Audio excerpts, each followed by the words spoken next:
Hello friends, Assalamualaikum. Welcome back to my channel. ഇന്ന് ഞാൻ വന്നിട്ടുള്ളത് ഫ്ലവർ ബൺസിൻ്റെ റെസിപ്പി ആയിട്ടാണ്. പിസ്സയുടെ ഫ്ലേവറിലാണ് ഞാനിത് ചെയ്തിട്ടുള്ളത്. നോമ്പ് തുറയ്ക്കും 4 മണി പലഹാരം ഒക്കെ ആയിട്ട് സെർവ് ചെയ്യാൻ പറ്റുന്ന നല്ല ടേസ്റ്റി ആയിട്ടുള്ള ഒരു സ്നാക്കാണിത്. വീഡിയോയിലേക്ക് പോകുന്നതിന് മുന്നേ നിങ്ങൾ ഈ ചാനൽ ആദ്യമായിട്ടാണ് കാണുന്നതെങ്കിൽ സബ്സ്ക്രൈബ് ചെയ്യാൻ മറക്കരുത്. അപ്പോൾ നമുക്കിത് എങ്ങനെയാണ് ചെയ്യുന്നതെന്ന് നോക്കാം.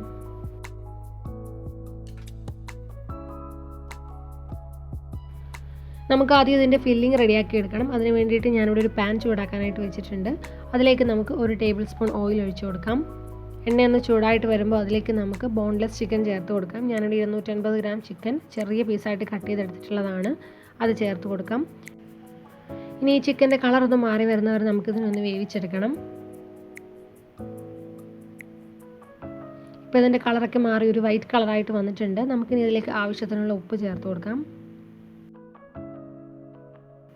1 ടീസ്പൂൺ വിനാഗിരിയും കൂടെ ചേർത്ത് കൊടുത്തിട്ട് നന്നായിട്ട് മിക്സ് ചെയ്തെടുക്കാം.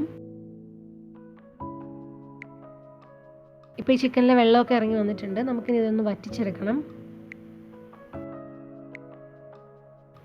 ഇപ്പോൾ ഈ ചിക്കനിലെ വെള്ളമൊക്കെ നന്നായിട്ട് വറ്റി വന്നിട്ടുണ്ട്. നമുക്കിനി ഇതിലേക്ക് 1.5 ടീസ്പൂൺ സോയ സോസ് ചേർത്ത് കൊടുക്കാം. 1/4 ടീസ്പൂൺ കുരുമുളക് പൊടി, 1/2 ടീസ്പൂൺ പാപ്രിക്ക പൗഡർ അല്ലെങ്കിൽ മുളക് പൊടി ചേർത്ത് കൊടുത്താലും മതി. 1/2 ടീസ്പൂൺ ഒറിഗാനോ, ഇത്രയും ചേർത്തിട്ട് നന്നായിട്ടൊന്ന് മിക്സ് ചെയ്തെടുക്കാം.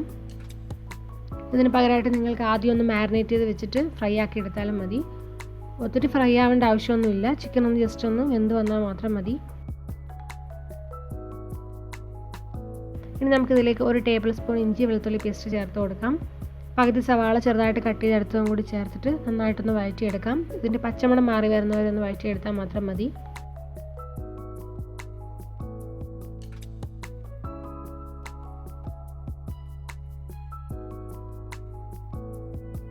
ഇനി നമുക്കിതിലേക്ക് ഒരു പകുതി ക്യാപ്സിക്കം അരിഞ്ഞതും കൂടി ചേർത്ത് കൊടുക്കാം. ഒരുപാട് വലിയ പീസായിട്ട് കട്ട് ചെയ്തെടുക്കരുത്, കാരണം നമ്മളിത് ഫില്ലിംഗ് ആക്കാനുള്ളതാണ്. നമ്മൾ കവർ ചെയ്തെടുക്കുമ്പോൾ ബുദ്ധിമുട്ടാവും. ഇനി നമുക്കിതിലേക്ക് ഒരു 2 ടേബിൾ സ്പൂൺ ടൊമാറ്റോ കെച്ചപ്പ് ചേർത്ത് കൊടുക്കാം. എന്നിട്ടൊന്ന് മിക്സ് ആക്കി എടുക്കാം. ഇനി ഞാൻ ഇതിലേക്ക് 2 ടേബിൾ സ്പൂൺ ടൊമാറ്റോ പേസ്റ്റും കൂടി ചേർത്ത് കൊടുക്കുന്നുണ്ട്. ടൊമാറ്റോ പേസ്റ്റ് കയ്യിലില്ലെങ്കിൽ അതിന് പകരമായിട്ട് തക്കാളി ഒന്ന് അരച്ചെടുത്തിട്ട് ചേർത്ത് കൊടുത്താലും മതി. അല്ലെങ്കിൽ ടൊമാറ്റോ കെച്ചപ്പ് ഇഷ്ടമാണെങ്കിൽ അത് തന്നെ ചേർത്ത് കൊടുക്കാം. ടൊമാറ്റോ കെച്ചപ്പ് കൂടുതലായിട്ട് ചേർത്ത് കൊടുക്കുമ്പോൾ നല്ലൊരു മധുരം ഉണ്ടാവും. അതുകൊണ്ടാണ് ടൊമാറ്റോ പേസ്റ്റ് ചേർത്ത് കൊടുക്കുന്നത്. ഇനി ഇതിലേക്ക് ഞാനിവിടെ കുറച്ച് റെഡ് ചില്ലി ഫ്ലേക്സും കൂടി ചേർത്ത് കൊടുക്കുന്നുണ്ട്. എരിവിന് ആവശ്യത്തിന് ചേർത്ത് കൊടുത്താൽ മതി. അവസാനമായിട്ട് കുറച്ച് ഒലിവ്സ് സ്ലൈസ് ചെയ്തെടുത്തതും കൂടി ചേർത്ത് കൊടുക്കുന്നുണ്ട്. ഒലിവ്സ് ഇല്ലെങ്കിൽ അത് ചേർക്കണ്ട, പക്ഷേ അത് ചേർത്ത് കൊടുക്കുമ്പോൾ കറക്റ്റ് ആ ഒരു പിസ്സയുടെ ഫ്ലേവർ കിട്ടും. ഇനി ഇത് സ്റ്റവിൽ നിന്ന് മാറ്റിയിട്ടൊന്ന് ചൂടാറാനായിട്ട് മാറ്റി വെക്കാം. ഇനി നമുക്കിതിൻ്റെ ഡോ തയ്യാറാക്കി എടുക്കണം. അതിന് വേണ്ടിയിട്ട് ഞാനിവിടെ ഒരു വലിയ ബൗൾ എടുത്തിട്ടുണ്ട്. അതിലേക്ക് നമുക്ക് 2 കപ്പ് മൈദ ചേർത്ത് കൊടുക്കാം. അതിലേക്ക് നമുക്ക് 1/2 ടീസ്പൂൺ ഉപ്പ്, 1 teaspoon instant east, 1 table spoon പഞ്ചസാര, ഇത്രയും ചേർത്തിട്ട് നന്നായിട്ട് മിക്സ് ചെയ്തെടുക്കാം. നിങ്ങളുടെ കയ്യിൽ ആക്റ്റീവ് ഡ്രൈ ഈസ്റ്റാണുള്ളതെങ്കിൽ അത് ആദ്യം ഒന്ന് ചെറു ചൂടുള്ള പാലിലിട്ട് വെച്ചിട്ട് മാവിലേക്ക് ചേർത്ത് കൊടുത്താൽ മതി. ഞാൻ പ്രിഫർ ചെയ്യുന്നത് ഇൻസ്റ്റൻറ്റ് ഈസ്റ്റാണ്. ഇതിനാകുമ്പോൾ അധികം സ്മെല്ലൊന്നും ഉണ്ടാവില്ല. പെട്ടെന്ന് തന്നെ ഡോ റൈസായിട്ട് കിട്ടുകയും ചെയ്യും. ഇനി ഒരു മുട്ട നമുക്കിതിലേക്ക് ചേർത്ത് കൊടുക്കാം. എന്നിട്ട് നന്നായിട്ട് മിക്സ് ചെയ്തെടുക്കണം. ഇനി ഇതിലേക്ക് 1 ടേബിൾ സ്പൂൺ ഓയിലും കൂടി ചേർത്ത് കൊടുക്കണം. എന്നിട്ട് നന്നായിട്ട് മിക്സ് ചെയ്തെടുക്കാം. ഇനി നമുക്ക് ഈ മാവ് കുഴച്ചെടുക്കാൻ വേണ്ടിയിട്ട് ചെറു ചൂടുള്ള പാല് ഒഴിച്ചു കൊടുക്കാം. ഏകദേശം ഒരു 1/2 കപ്പ് പാലോളം ഞാനതിലേക്ക് ചേർത്ത് കൊടുക്കുന്നുണ്ട്. ഞാനതിലേക്ക് വെള്ളമൊന്നും ചേർക്കുന്നില്ല, പാലിൽ തന്നെയാണ് മുഴുവനായിട്ടും കുഴച്ചെടുക്കുന്നത്. അങ്ങനെ കുഴച്ചെടുക്കുമ്പോൾ നല്ല സോഫ്റ്റ് ആയിട്ടുള്ള ബ്രെഡ് കിട്ടും. ഇപ്പോൾ ഞാനതിലേക്ക് പാലൊഴിച്ച് കൊടുത്തിട്ടുണ്ട്. ഇനി നമുക്കിത് കൈകൊണ്ട് നന്നായിട്ടൊന്ന് കുഴച്ചെടുക്കണം. നമ്മൾ എത്രത്തോളം കുഴച്ചെടുക്കുന്നു അത്രയും സോഫ്റ്റ് ആയിട്ട് ഈ മാവ് കിട്ടും. ഞാനിപ്പോൾ നന്നായിട്ടൊന്ന് കുഴച്ചെടുത്തിട്ടുണ്ട്. ഇനി ഇതിലേക്ക് അവസാനമായിട്ട് കുറച്ച് ഓയിലും കൂടെ ഒന്ന് തടവി കൊടുക്കാം.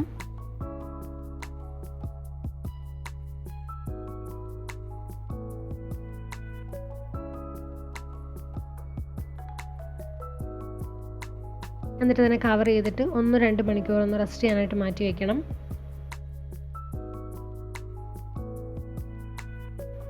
ഇപ്പോൾ ഏകദേശം 2 മണിക്കൂർ ആയിട്ടുണ്ട്. നമ്മളുടെ ഡോ നന്നായിട്ട് റൈസായി വന്നിട്ടുണ്ട്. ഇനി ഇത് കൈകൊണ്ട് നന്നായിട്ട് ഒന്നുകൂടി ഒന്ന് പഞ്ച് ചെയ്ത് കുഴച്ചെടുക്കണം.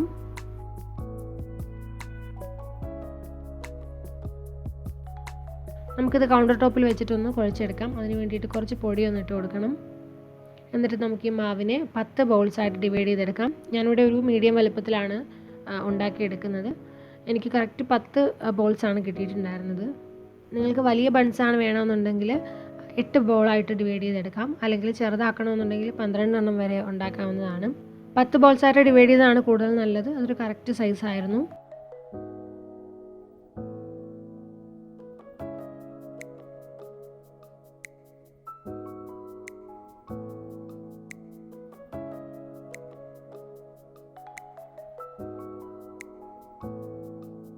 ഇനി നമുക്കിതിനെ ഓരോന്നും പരത്തിയെടുക്കാം. അതിന് വേണ്ടിയിട്ട് കൗണ്ടർ ടോപ്പിൽ കുറച്ച് പൊടി ഒന്ന് തൂവി കൊടുക്കണം.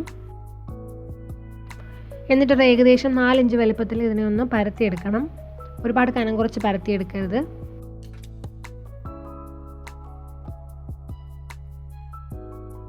നാല് വശത്തും ഇതുപോലെ ഒരു കത്തി വെച്ചിട്ട് ഒന്ന് കട്ട് ചെയ്തെടുക്കാം. ഇനി ഇത് ഒട്ടിച്ചെടുക്കാൻ വേണ്ടിയിട്ട് അതിൻ്റെ സൈഡിലായിട്ട് കുറച്ച് വെള്ളം ഒന്ന് അപ്ലൈ ചെയ്ത് കൊടുക്കുന്നുണ്ട്. ഇനി ഇതിന് നടുവിലായിട്ട് നമുക്ക് ഫില്ലിങ് വെച്ച് കൊടുക്കാം. ഫില്ലിങ് കുറച്ച് കൂടുതൽ വെച്ച് കൊടുക്കണം.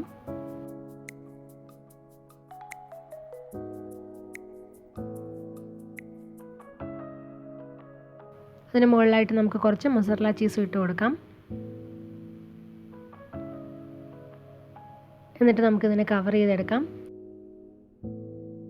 അതിൻ്റെ ഓപ്പോസിറ്റ് ആയിട്ടുള്ള 2 സൈഡ്സ് തമ്മിൽ വേണം ഒട്ടിച്ചു കൊടുക്കാൻ. വെള്ളം തേച്ചിട്ടുള്ളത് കൊണ്ട് പെട്ടെന്ന് തന്നെ അത് ഒട്ടിക്കോളും. ഇനി അവസാനം വരുന്ന ആ ഒരു ലെയർ നല്ലതുപോലെ ഒന്ന് ഒട്ടിച്ചു കൊടുക്കണം. അല്ലെങ്കിൽ ബേക്ക് ചെയ്തെടുക്കുന്ന സമയത്ത് ഇത് വിട്ടുവരും.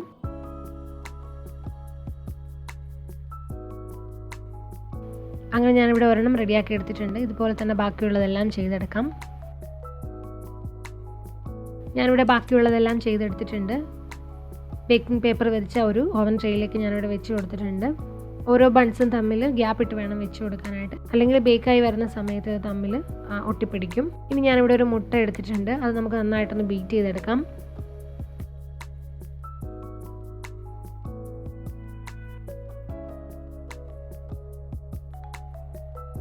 എന്നിട്ട് ഈ ഓരോ ബൺസിൻ്റെ മുകളിലായിട്ടൊന്ന് ബ്രഷ് ചെയ്ത് കൊടുക്കണം.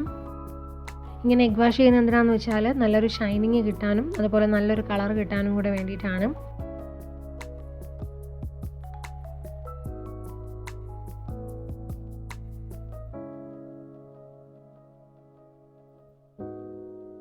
ഞാനിപ്പോൾ ഇത് മുഴുവനായിട്ടും എഗ് വാഷ് ചെയ്തെടുത്തിട്ടുണ്ട്. ഇനി ഇതിന് മുകളിലായിട്ട് ഞാനിവിടെ കുറച്ച് വെളുത്ത എള്ള് ചേർത്ത് കൊടുക്കുന്നുണ്ട്.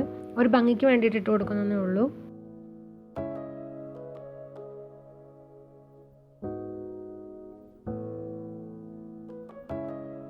ഇനി നമുക്കിത് പ്രീ ഹീറ്റ് ചെയ്ത ഓവനിൽ 170 ഡിഗ്രി സെൽഷ്യസിൽ 18 തൊട്ട് 20 മിനിറ്റ് വരെ ബേക്ക് ചെയ്തെടുക്കാം. ഞാനിത് 20 മിനിറ്റാണ് ബേക്ക് ചെയ്തെടുത്തത്. നല്ലൊരു ഗോൾഡൻ ബ്രൗൺ കളറായിട്ട് വന്നിട്ടുണ്ട്. പെർഫെക്റ്റായിട്ട് ബേക്കായി വന്നിട്ടുണ്ട്. നമുക്കിനി ഇതൊന്ന് ചൂടാറാനായിട്ട് മാറ്റി വയ്ക്കാം. ഓൾറെഡി ബണ്ണ് നല്ല സോഫ്റ്റ് ആയിരുന്നു. എങ്കിലും കുറച്ചുകൂടി ഒന്ന് സോഫ്റ്റ് ആകാൻ വേണ്ടിയിട്ട് ഞാനിവിടെ ഒരു ടവൽ വെച്ചിട്ട് കവർ ചെയ്തിട്ടാണ് വെക്കുന്നത്. ഇങ്ങനെ വെക്കുകയാണെങ്കിൽ ഇതിൽ മോയ്സ്ചറൊന്നും പുറത്ത് പോവില്ല. നല്ല സോഫ്റ്റായിട്ട് തന്നെ ഇരിക്കും. ഞാനിപ്പോൾ ഇത് ഓവനിലാണ് ചെയ്തെടുത്തത്. നമ്മൾക്ക് ഓവനില്ലാതെയും ഇത് ഉണ്ടാക്കിയെടുക്കാവുന്നതാണ്. നമ്മൾ സാധാരണ കേക്ക് ബേക്ക് ചെയ്തെടുക്കുന്നത് എങ്ങനെയാണോ അങ്ങനെ തന്നെ ചെയ്താൽ മതി. ഓവനില്ലാതെ ബേക്ക് ചെയ്യുന്ന കേക്കിൻ്റെ റെസിപ്പി ഞാൻ ഇതിനു മുമ്പ് ഷെയർ ചെയ്തിട്ടുണ്ട്. അപ്പോൾ അതിൻ്റെ ലിങ്ക് വേണമെങ്കിൽ ഞാൻ ഡിസ്ക്രിപ്ഷൻ ബോക്സിൽ കൊടുത്തേക്കാം. അപ്പോൾ അതുപോലെ തന്നെ ബേക്ക് ചെയ്തെടുത്താൽ മതി. കണ്ടില്ല, നല്ല സോഫ്റ്റ് ആയിട്ടുള്ള ബൺസാണിത്. നല്ല ടേസ്റ്റിയാണ് കഴിക്കാനും. നല്ല ടേസ്റ്റി ആയിട്ടുള്ള ഒരു ഫില്ലിങ്ങും കൂടിയാണ്. എല്ലാവരും ഒരിക്കലെങ്കിലും ഒന്ന് ട്രൈ ചെയ്ത് നോക്കണം. അപ്പോൾ എല്ലാവർക്കും ഇന്നത്തെ ഈ റെസിപ്പി ഇഷ്ടമായെന്ന് വിചാരിക്കുന്നു. വീഡിയോ ഇഷ്ടമായ ലൈക്ക് ചെയ്യാനും കമൻറ്റ് ചെയ്യാനും ഷെയർ ചെയ്യാനും മറക്കരുത്. അതുപോലെ നിങ്ങൾ ഈ ചാനൽ ഇതുവരെ സബ്സ്ക്രൈബ് ചെയ്തിട്ടില്ലെങ്കിൽ ഉറപ്പായിട്ടും സബ്സ്ക്രൈബ് ചെയ്യുക, സപ്പോർട്ട് ചെയ്യുക. പുതിയൊരു റെസിപ്പിയുമായിട്ട് ഇൻഷാ അല്ലാഹ് വീണ്ടും കാണാം. Thank you for watching. By.